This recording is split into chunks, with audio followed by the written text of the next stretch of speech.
All right. Good afternoon, everyone.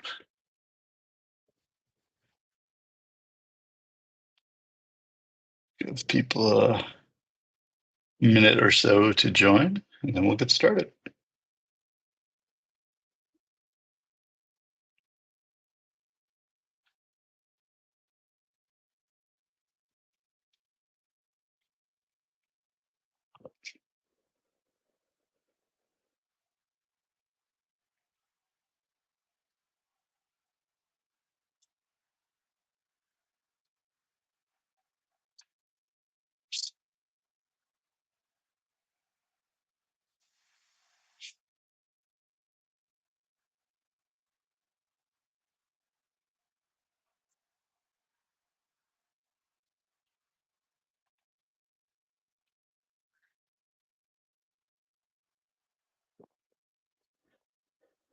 All right. I'd like to welcome you all to the Future of AI Storage Performance with the Vast Data team, represented by myself, and then also the NVIDIA Spectrum-X team, represented by my esteemed companion, David Isles. And we'll begin here in just a few more seconds, giving folks a chance to join real quick.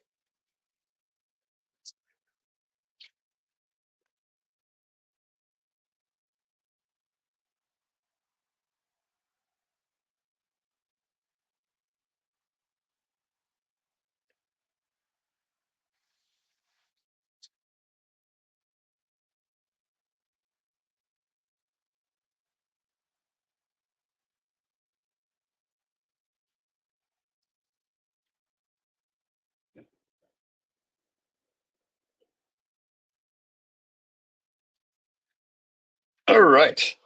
Like I said, welcome to the Future of AI Storage Performance with Vast and NVIDIA. My name is Dave Brigham. I'm one of the technical marketing managers here at Vast, who's done a little bit of work in this particular space. A lot of work, maybe. I don't know. Have a history here, I should say.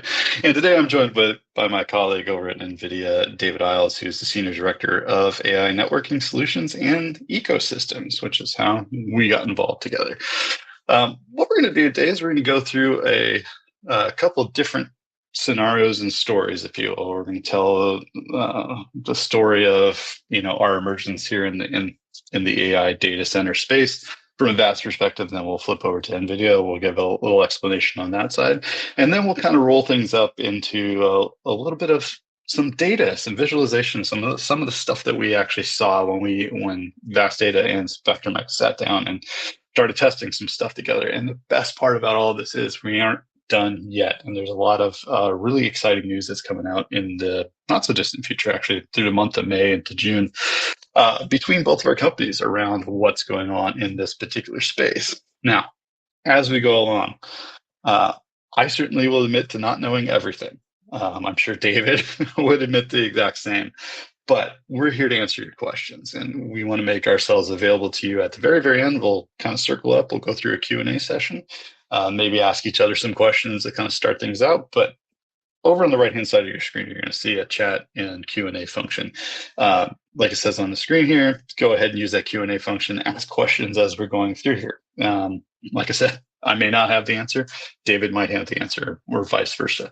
But as we go through, certainly ask the questions that you are burning in your mind, and we'll answer them live here as much as we can. If there's something that we can't answer for you, it'll give us an opportunity to circle back around and potentially answer those in another format, in another forum. And so there will be opportunities for that in the future as well. We do offer, from Vast perspective, a Tuesday and Thursday introduction to Vast session where we get a lot of questions from potential user customers or current customers that don't necessarily fit into these webinar scenarios. But you can also hide your name just in case you're asking from a company and you don't want to identify yourself particularly. Use the hide name function as well. So with that, let's jump right in.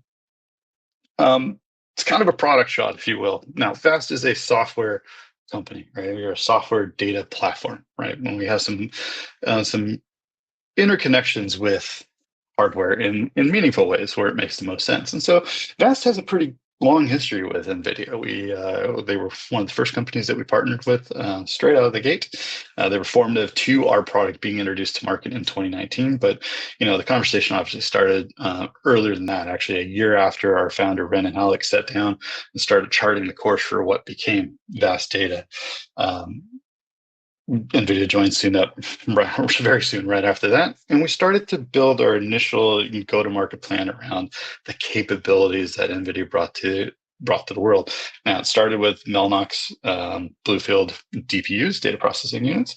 Matter of fact, when we look at some of the architecture here in just a moment, you'll see where those kind of fit in place. But we started from the get-go with NVIDIA capabilities. That would be the Bluefield DPU, Bluefield 1. And we're slowly introducing, and actually it's coming to market now, Bluefield 3s. And then we have an eye towards Bluefield 4s and the 400, 800 gig phenomena for storage technologies in the data center. Now, the way that this gets kind of divvied up, we've always used CX6s, CX5s, 6s, and 7s in the front end in what we call our C boxes or C nodes. Our D boxes run storage entirely off of the Bluefield DPUs, which is pretty cool. Because we're software-based and we're container-based, we have the flexibility there to run on any ISA anywhere. And so Bluefield DPUs with their ARM cores is hugely important. So this starts to form the core of what we look at when it comes to the Spectrum-X story. The second part is we utilize Spectrum-X switching. Now, we also have third-party switches, which we won't talk about today, but the idea that, core to our experience and core to your experience as a customer is to integrate with leading technology here. And so part of Spectrum-X is the Ethernet switching core. And so what we have here is we've been shipping the 5600s, 5700s, if I'm not mistaken, and 3600s, 3700s for quite some time at this point. And so we use those as both the internal switching fabric for our C nodes to D nodes, as well as have customer integrations with the exact same switches. So we're very, very familiar with that packet flow, if you will, from client host to our C nodes to our D nodes as well.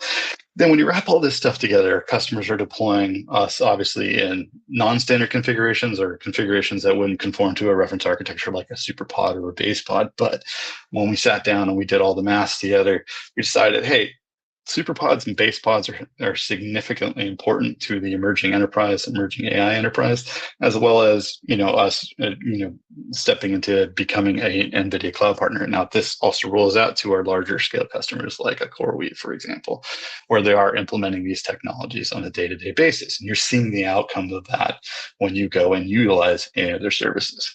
So with that as a kind of foundation, let's step into a little bit more about the architecture here at VAST and the reason why Spectrum-X becomes so very, very important to the story. Like I said before, we're composed of basically two principal parts. We have the C nodes on the front end, or client-facing nodes, if you will. And these are what serve your mount points. These become your operational front end for everything that you do within the VAST data platform. And those are connected through a low latency NVMe fabric, utilizing NVMe over fabrics. So an RDMA-based or Rocky B2-based interconnection there to what we call our VAST D nodes, where our storage lives. And so that's your Bluefield 3s, your Bluefield 1s, and Bluefield 3s. Now, this kind of architecture we call is essentially a disaggregated shared everything architecture. And this was part of the original design. In order to do this, again, we had to leverage technology that was going to get us there. Had to leverage technology that was agile, that allowed us to develop in an ISA independent or instruction set architecture independent kind of fashion, but also would reduce relative footprint, right? It's one of the beauties of Bluefield 3s and Bluefield 1s is that they reduce the footprint for a storage operation down to a couple of PCI connections, right? Versus having to have a full-scale integration with motherboard, baseboard, power supplies, and so on and so forth. Obviously, some of those things still exist in the chassis where you're trying to power 22 drives at a time, but I digress.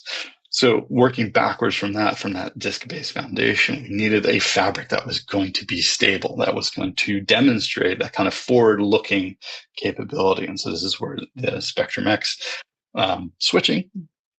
So early on, the 2600s and QM 2600s, 2700s, and then the 3600s, 3700s, and now the 5000 series, where all of these kind of came to bear. Again, we recognize port density becomes important as you're trying to scale out these particular data platforms. but also speeds and feeds, where it becomes critical, right? AI is an all-consumptive process, which we'll talk about here in a little bit as well. But in order to do that, there had to be, every connection from the front, every C node in the front end has to be connected to a D node in the back end. So having a non-blocking, very low latency, high bandwidth fabric becomes significantly important, actually becomes critical to the entire story. Then on the front end, looking at the client network, we have to be able to serve those interfaces out at the speeds our client networks are at, right? So back in my history, when I was working for a very large networking company that starts with a J and ends with an uh, we were, I was on the cusp of where 100 gigabyte, 100 gig a second was absolutely critical for a lot of the large scale implementations. Nowadays, we're talking about 800 gig, talking about 1.6 terabits per second. But even from those early days, we always used to monitor those things like oversubscription ratios. We always would look at congestion notifications, ECN, QCN. PFE controls, making sure that we were balanced across warp cores and making sure that, depending on the solutions. And a lot of that goes into the thinking here, and David will elucidate on this in due course, but all of this goes into thinking. We needed to inherit a lot of these capabilities from InfiniBand or from known good low latency, high bandwidth fabrics that have been doing this for, at the time I was in the industry, a decade and a half. So being able to roll those capabilities in here and use it in our platform and the vast data platform in order to accomplish the good of the many here became hugely important. So one of the reasons behind this also is that we needed the ability to kind of operate within this idea of composability, right? Like I said, to disaggregate shared everything. So not only does the client network have to kind of flex with the changes, right? Adding top of rack switches, middle row switches, and whatnot. But you also have to understand that our data platform is mutable in the sense that it can grow. You need more read-write access. You can add more C nodes in there. So now you have both northbound facing interfaces and then southbound interfacing. And so you needed the ability to spread this stuff out. But along with that, we have to maintain that quality of service on the front end. And that becomes hugely important, something that Spectrum-X offers. So as you start to increase your read-write performance or your read-write front end, you have to balance that and have an upward facing kind of trajectory or understanding of what's going to be happening in your particular environment. And this kind of leads to this idea of it's a little bit of an architecture slide, if you will, but you're trying to look ahead and trying to judge where the industry is going to be tomorrow or where it's going to be in a year. We are all, if we back up in time a little bit and we start to look at how quickly, ChatGPT became the de facto standard for how we operate in business. When we start to look at how fast that catalyzed data structure in data center infrastructure and how to kind of catalyze this movement towards bigger, faster, more powerful, more consumptive devices in here. You start to look at this continuum of ingest to inference and the cycles that go on there, and you realize that depends on information flow. It depends on how quickly I can receive that into the data platform in order to process it, in order to output to something on the client network as well.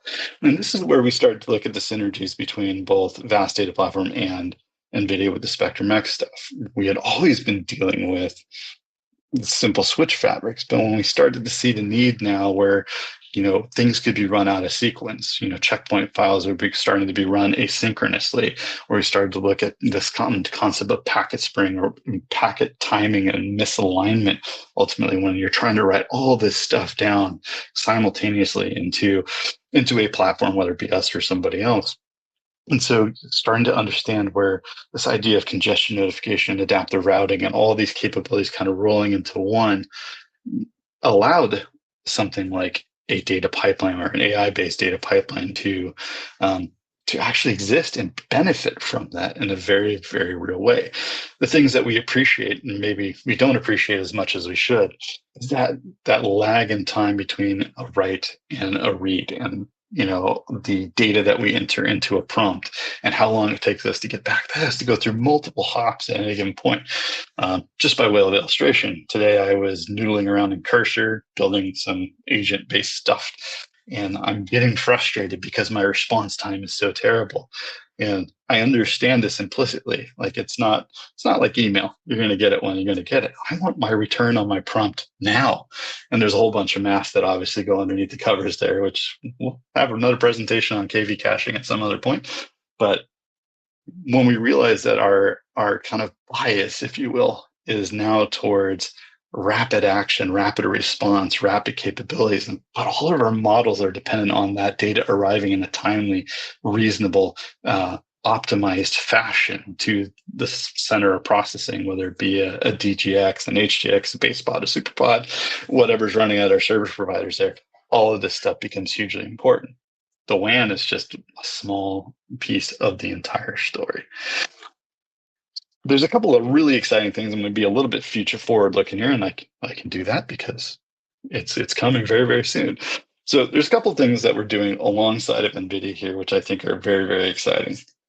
Number one, it's actually not on a slide, but it was just finalized 2 days ago, which I think is super awesome, is obviously NVIDIA and Cisco have had a relationship over the years. That relationship has gotten bigger, but now Vast Data and Cisco have an amazing relationship on the horizon. Actually, everything, the ink is dry now on the contracts and everything. And the beauty of this is that it starts to implement a top to bottom approach. It's everything from NVIDIA GPUs to Bluefield 3 NICs, and Dave is going to come on here in just a second and tell you a little bit about some of the exciting stuff that was announced at GTC.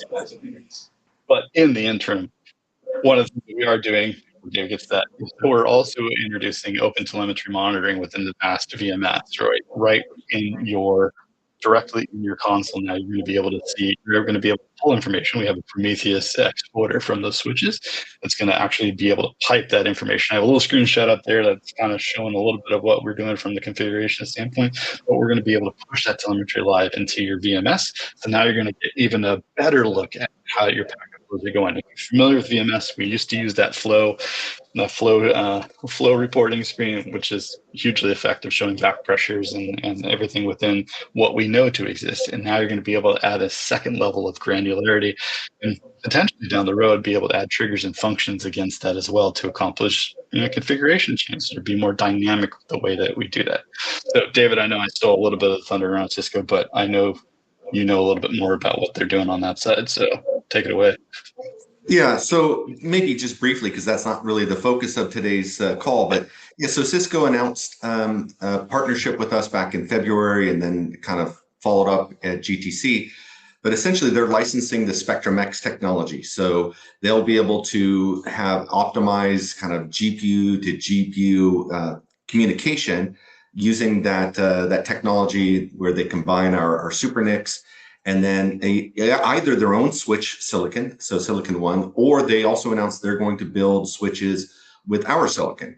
And so kind of the idea is that a customer that is trained and certified and they love the Cisco experience and they have the full stack solution for the rest of the environment, they want to run Nexus OS or Sonic, they can do that with all of the tools that they love with Cisco, and it'll work just great with this Spectrum-X technology. And so I think that's kind of in a real short nutshell what they announced. And again, I don't want to steal their thunder because they have some new announcements coming soon Absolutely. As well. But I do think it's great that Vast is a big part of that because one of the things is this integration on the storage side, which I think is going to be the focus, I think, of my presentation here, is we're going to focus in a little bit about this Spectrum-X technology and how it accelerates AI storage.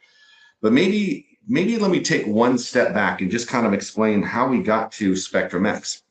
So it's no secret that NVIDIA, we've been building AI factories for a long time. And we have a number of fabrics that we can use to build those. And traditionally, we would build them with a technology called NVLink for scale up. So for connecting the GPUs to GPUs in kind of the same memory domain and kind of act like multiple GPUs act like one.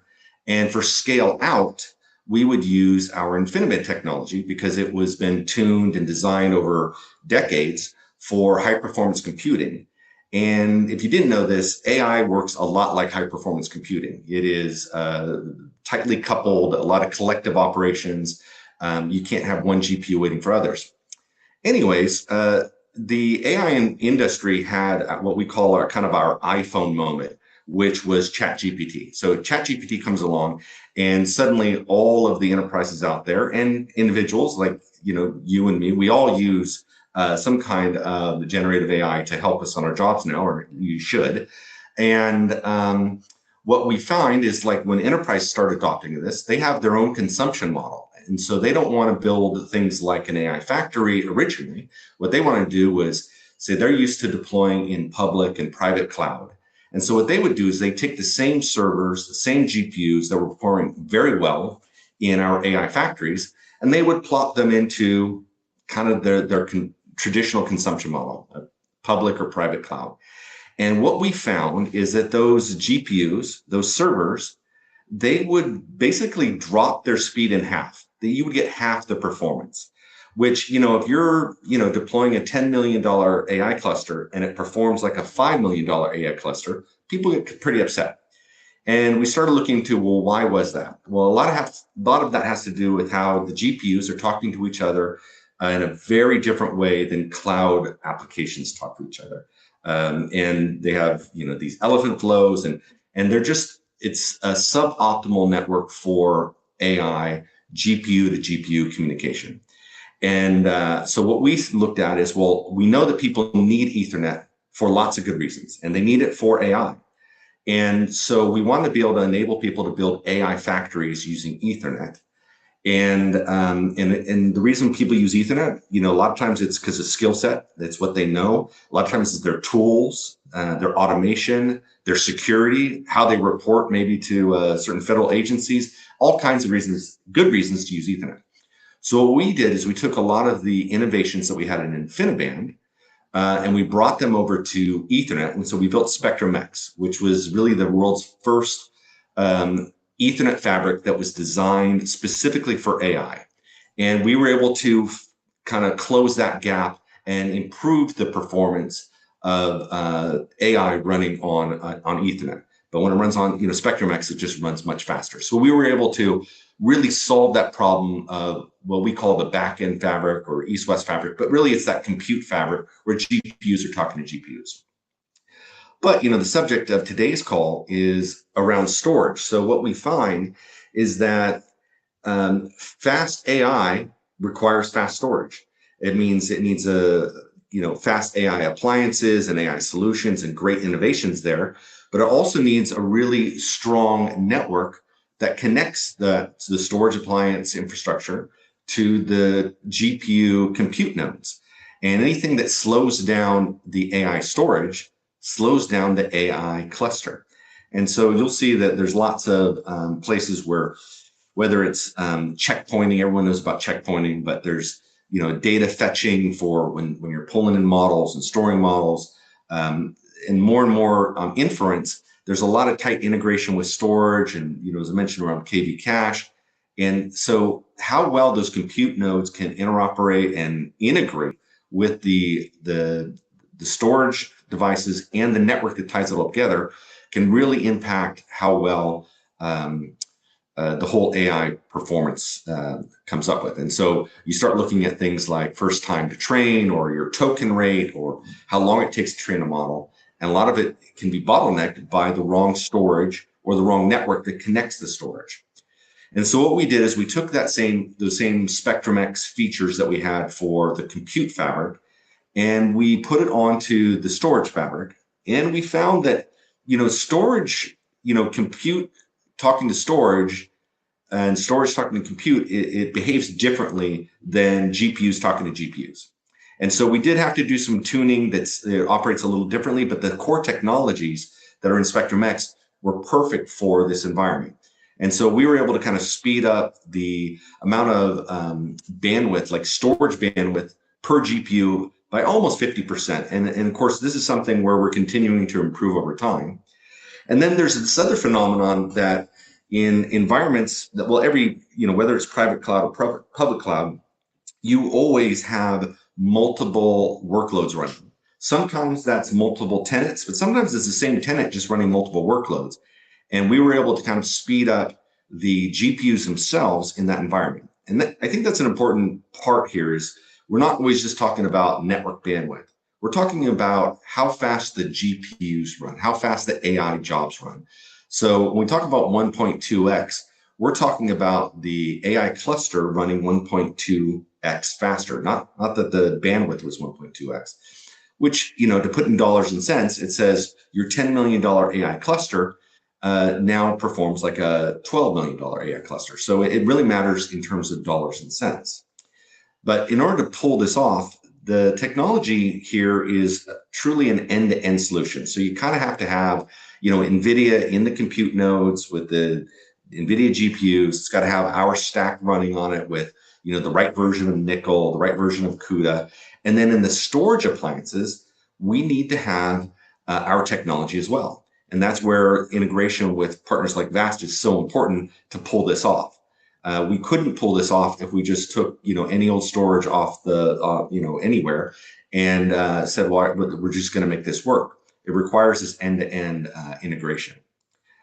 And so if we start to drill down into what it is that we did, there's kind of three areas. I'll just kind of say three areas of performance that we really focus on here.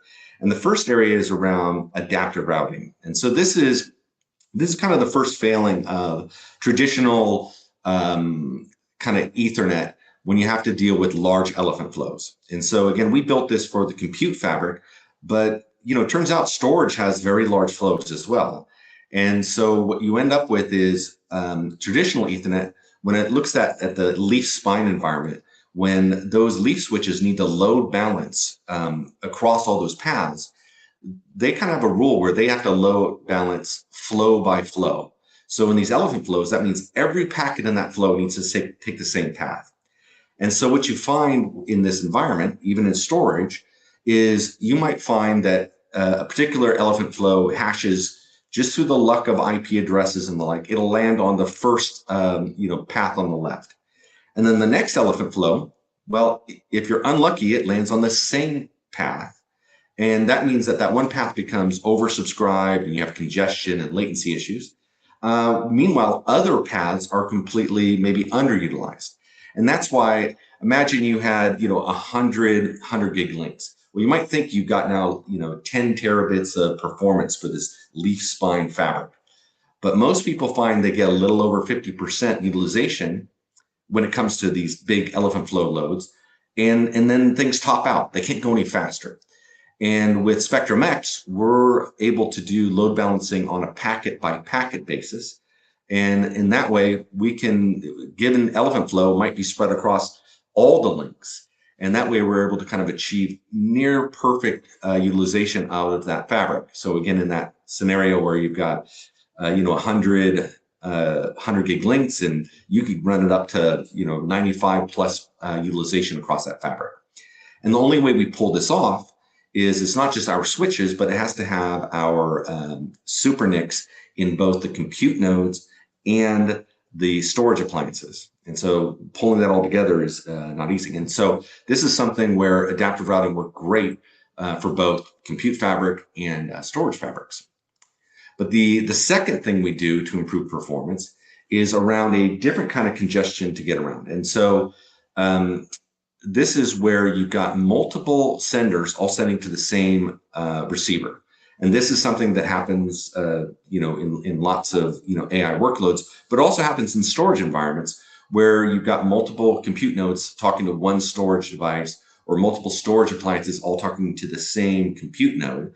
And that many-to-one oversubscription, you can't use adaptive routing to fix because you might only have, a single, say, 400 gig link going into a compute node, but you might have many, many input links on the other side. And so what you need to do is detect that congestion and adjust how fast data is being injected into the network. And so that way you kind of match how much data is going into the network and it matches with what's coming out of the network. And that sounds simple, but it's harder than than it sounds. And some vendors out there, they try to solve this problem through deep buffers, and that causes other congestion and latency problems, and especially long tail latency problems. And so what we found is, because our congestion control is programmable, we were able to tune our congestion control for storage maybe differently than how our GPU network might work. So this was kind of the second thing we did to kind of speed up storage. But if you were to kind of look at the third thing that we did, is around recovering from or routing around lost links. And so lost links are something that are pretty common as you scale out. So, for example, we have the world's largest AI supercomputer is the XAI supercomputer that we built. And when we first built it, it had 100,000 GPUs. So 100,000 GPUs meant about 300,000 cabling or links. So 300,000 links out there. And so you always have a link failed somewhere, which means that you're always not really non-blocking. You always have some blocking that's happening. And what we found with traditional Ethernet in the face of failed links is you would have an outsized drop in performance. What does that mean? It means if you had 100 links and you lost one of those links, you might assume, oh, well, that's okay. I've lost 1% of my performance. And what we found out is that actually there's a much larger drop in performance. It might be 2, 3x what you expect it to be. And so the adaptive routing feature that we have is not just a local adaptive routing. It is a global adaptive routing that you can route around problems that are on the far side of the network. And this applies to your GPU fabric, but it also helps out in storage as well. And so those are kind of the three kind of innovations that we use to try to improve the performance of that storage fabric. But the other thing that we did is we have a lot of great visibility features in our Spectrum-X that we originally innovated to kind of speed up the bring up time. That 100,000 GPU network I was talking about, we had that thing from, trucks, dropping equipment off at the, at the data center, to being able to have kind of that first token for training. I think it was a matter of like 6 weeks. It was a very, very short amount of time. And the only way that's possible is with great visibility features. And so we have the ability to kind of detect when, cables might fail or are going to fail, or ports or utilization. And so we reach into the servers and the storage nodes now that we have it for storage fabrics. And so we can talk to the SuperNICs, and we can have that visibility that's now available to be ported over to, guys like VAST. That's kind of again, that future looking statement that Dave Graham mentioned. But, they have the ability to pull in all of this data, and then the storage management, they can look at this information and make smarter decisions. And so kind of to tie this all up, we had to test this, we had to tune this. And one of the benefits of being NVIDIA is that we have access to supercomputers that we build ourselves. And so, we dog food our own technology, so that when we do build these 100,000 GPU networks, we've already tested everything on at scale in our own supercomputers. And so we have a great test case called Israel 1, which is the largest supercomputer in Israel. And what we did here is we said, all right, well, let's go ahead and carve off 4 SUs that you see here. So an SU, it stands for scalable unit. And if you guys aren't familiar with it, it's NVIDIA speak for kind of our Lego building blocks for AI clusters. Meaning with this, it's the H100 GPU environment. So if you wanted 1,000 GPUs, well, you do that with 4 scalable units. And if someone says, oh no, I want to double that, I want 2,000 GPUs, well, we say easy. That's 8 scalable units. So in this case, we carved off 4 scalable units, and we said, let's take some of these GPUs, and we're going to see what's the impact of using Spectrum-X technology for the storage versus using what we would say is the world's best implementation of Rocky. So we use the same adapters, the same switches, the same IP addresses. We didn't change anything. We just said, well, let's configure it to do kind of, again, the world's best version of Rocky and see what kind of performance we get. And then let's test it again, and we will enable the adaptive routing and the congestion control features. And what we found after tuning, we were able to kind of improve the performance for read and write significantly. And so this was, I think, important for our stack and for kind of the first steps. But then we were able to then feel confident that we could go to guys like Vast and say, hey, here's some promise. Let's see what it looks like in a real environment with your operating system running on your appliances. And so I think the rest of this presentation gets into the findings that Vast had in their testing of this technology. So Dave, you want to take it from here? I will. Thank you very much, David. It's always great, by the way, to have two people with the same first name. Yeah, story of two going days. Back and forth. Yeah.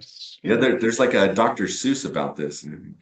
Oh yeah, all the days you will go. No, that's all the places you will go. Anyway, I digress.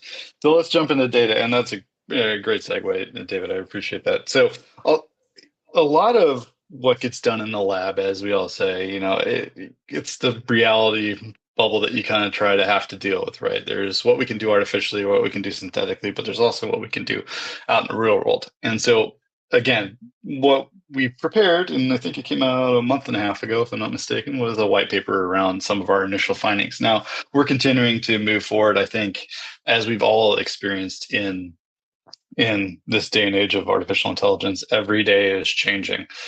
New models are being released, new capabilities are being done, new methodologies, I should say. And so when we look at this, and this is a question I'll have for Dave at the Q&A time as well to kind of kick things off, everything is going to evolve. And so what we started out with was something very, very basic, right? We started out with a couple. I think we had 3 initial tests, right? It's this idea of many to many, where you have multiple writers and readers all going through the same fabric at the same time. And then this checkpoint restore operation, where we're taking large, elephant flows, if you will, a large monolithic file, 80 to 90 gig, and we're trying to read and write that back all the time and seeing what happens when all these things are being done. And so a little bit of an eye chart here. I know I'm squinting a little bit on my screen, but the net result is we noticed an appreciable amount of performance. Even doesn't seem that way. Every little percentage point affects a larger scale change across an infrastructure. And so it's not one, it could be 1.5 times as much. And maybe that's the findings that will continue to emerge here. But, we're looking at differences of, 5% in some cases, but up to 34% in other cases, which is the next slide, which are really telling stuff. But even at 5%, that's a 5% level of efficiency that you didn't have before, which again means more I/O on the fabric, more I/O to and from your clients and your writers, and it creates a generalized mass that you're moving within that data center as well. And again, where time, literally wall clock time and compute time and resource time, equates to hundreds of millions of dollars. You talked about XAI before. Trust me, the investment in infrastructure in order to do these type of things, every little percentage point now has a dollar sign behind it that's in multiple digits more than my paycheck ever would be. So that's something to keep in perspective here. The other things that we did was this idea, and David alluded to this earlier, this idea of noisy neighbors, right? Where we're all concurrently writing into the same space at any given time. You have jumbo flows or elephant flows and mice flows, right? Small IO block writes, which are generally pretty quick, and then larger long tail writes, which are not quick, right? And where you're trying to burst these things through the fabric. So you're doing a checkpoint write at 90 gigs, across n number of GPUs in order to achieve an end here. And this is where we started to notice that 20 to 37% increase in overall aggregate performance against these targets. Now, 5% is good. 20% to 37% is amazing when it comes down to this stuff. And we're not even finished with the optimization stage on this part at this time. Again, there's some stuff that we can't talk about today that is being done with the Israel One cluster that we're continuing to push forward as well, alongside of NVIDIA, in order to kind of prove some of these things out. And that's going to continue to add in this. And as we add in additional telemetry, we're going to be able to identify where those hotspots are within our environment and start to tweak and tune our own systems with the integration of Bluefield SuperNICs, for example, both the CX7s, the upcoming CX8s, which we're not talking about today. I know it's future looking a little bit, but they've been announced in this idea where from client to storage, then you will have the entire pathway, under the auspices of Spectrum-X. So again, there's a white paper that's out on the vastdata.com website that you can register for and grab, which will talk about the work we did with Spectrum-X. Yeah, hey Dave, if I can just comment on this one chart that you have here. This is, I think, very interesting. Just an aside, when people were moving those workloads from onto cloud environments, a lot of times it wasn't, they did testing many times, but what a lot of people don't do is test multiple workloads at the same time. They assume, oh, I'm going to test this, I'm going to run them all up, and I'm going to see what kind of number I get. And then they're always surprised, when you start deploying the real world, and you find out, oh no, it performs differently when I've got multiple tenants or multiple workloads running at the exact same time. And so I think that was a very powerful thing that you guys, and the benefits that we have with working with you guys that know your workloads and know the full stack, is you can where all the skeletons are buried, and like, let's see if this fixes that problem and the like. So I think just kudos to Vast on kind of publishing what sometimes is just not known until people get a month or two after deployment, and then they start adding new workloads onto the fabric, and they start realizing, oh, we didn't test properly. We tested one workload. We didn't see where there might be contention here. So I think this is it's something that people, when they think about noisy neighbors and stuff, a lot of times they think about cloud environments where you've got multiple tenants sharing the same CPU, that one's got one core or another, or they're sharing the same memory footprint. But we see the need for protecting one tenant or one workload from another in AI being maybe more important than traditional environments. Yeah, for sure. I'm going to go ahead and toss this up right now. So if you have any questions, anybody that's online still, go ahead and pop your questions into the Q&A screen. While Dave and I have a little bit of a, back and forth here for the moment. David, to your point, a lot of our customers are CSPs, the CoreWeaves, the Lambdas, and et cetera of the world. So, I mean, this is the question I'm going to pose to you in that vein.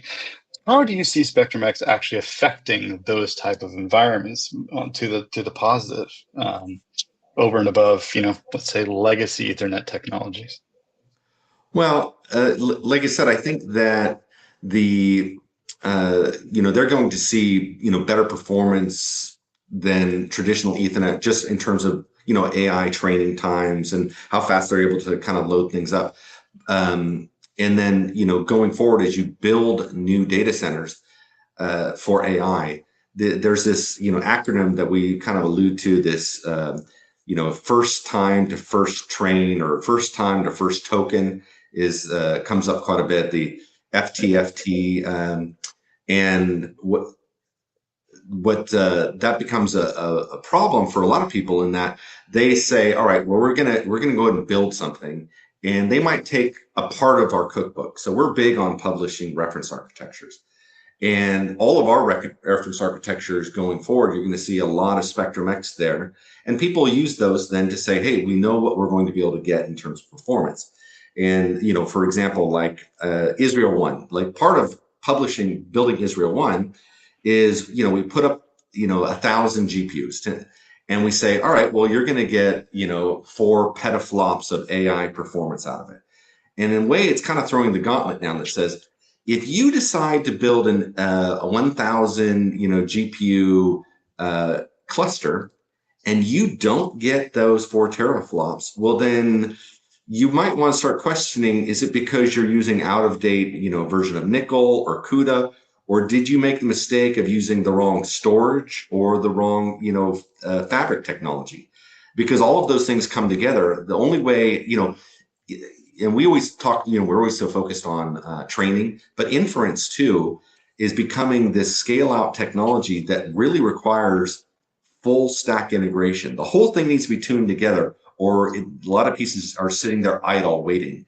And anytime you've got a GPU idle, you're kind of wasting that investment. And so a lot of that is in there. And so I think what we help guys like the CoreWeaves and Lambdas of the world as they adopt things like Spectrum-X is they get that proven level of performance. But when they want to build out a new data center, it kind of goes together very quickly. Where we have other people that go, hey, I've already got a network. Maybe they've already got all the ports they need. And they're like, well, I don't want to buy another network. I've got it all. It's in sunk investment. Well, it usually takes a tremendous amount of tuning to try to get it finally working. And so we have very smart CSP customers that have, 6 months in and they still don't have that first token. And the other thing is, the performance you get at the end is going to be different as well. So yeah, I think, performance, that reliability, the visibility, and then how quickly you can get to that first training, get all this stuff instead of, sitting in boxes, they're actually producing, revenue for you. Yeah, true. Yeah, that time to first token is it's become all the rage, and time per output token as well, right? Like along the continuum of this stuff. And you look at it, and I think you rightly said this, training is one thing. Training are big, bulky, long-tailed operations, right? That consume massive amounts of resource on a consistent basis across any number of epochs. But when you look at inference, right? Look at how quickly we can stand up stuff. I went into DigitalOcean the other day and stood up a GPU droplet using some L40s, and I'm sitting there noodling away on one of our open source projects called Vuo, which is a key value situation. And instantiated like this. And I don't care about the backend so much. And this is where perception and reality becomes important. We're talking about the plumbing that makes reality function as smoothly as our perception should be, right?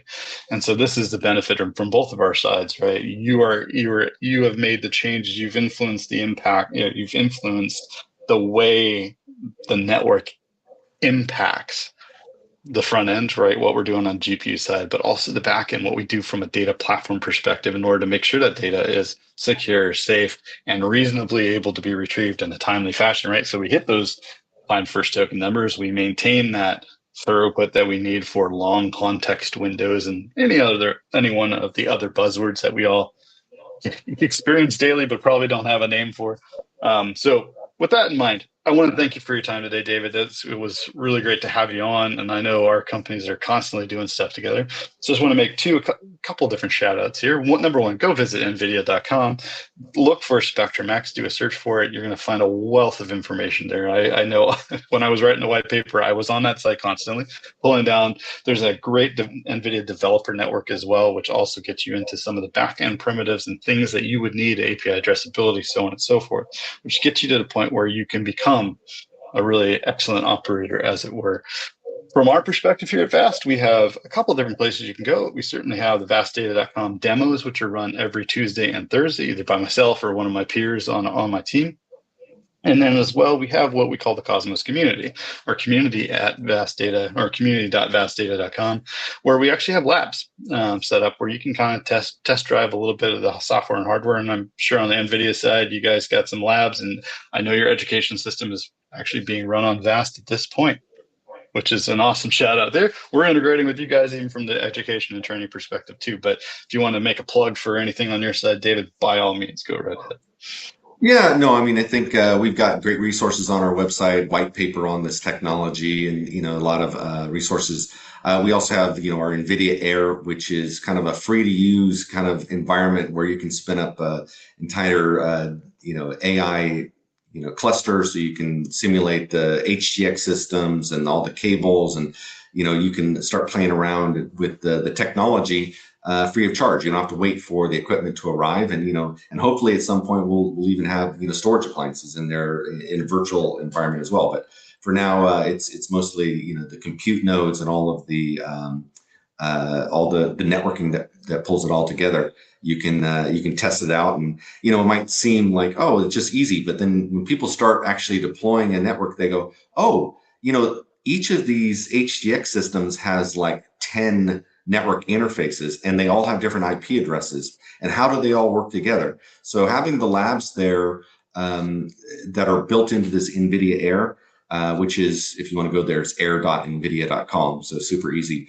But you can see how it all works together and test it out and get your hands a little dirty on that. Nice. Yes. Virtually solving layer one problems, which is never a bad thing. So, well, and layer 2 and layer 3, like if the IP addressing isn't right, they, the BGP, they literally have to talk to each other, or you don't have reachability. I mean, it really simulates the entire, infrastructure. Well, as we like to say, it's always DNS's problem anyway. So there we go. With that note, I want to thank you, David, for participating today. Thank you for all of our attendees. Hopefully this information was good and something reasonable for you to expect from both of us. And we're looking forward to having conversations with all of you in the not so distant future. I know there's some events coming up that are pretty exciting for all of us in this industry and in this space. So stay tuned. More good stuff to come. And then you'll be seeing a lot more out of Vast and the Spectrum-X team here in the not so distant future as well. Continued innovation, continued integration as well, all to the benefit of our mutual customers. So thank you all for your time and have a great rest of your week.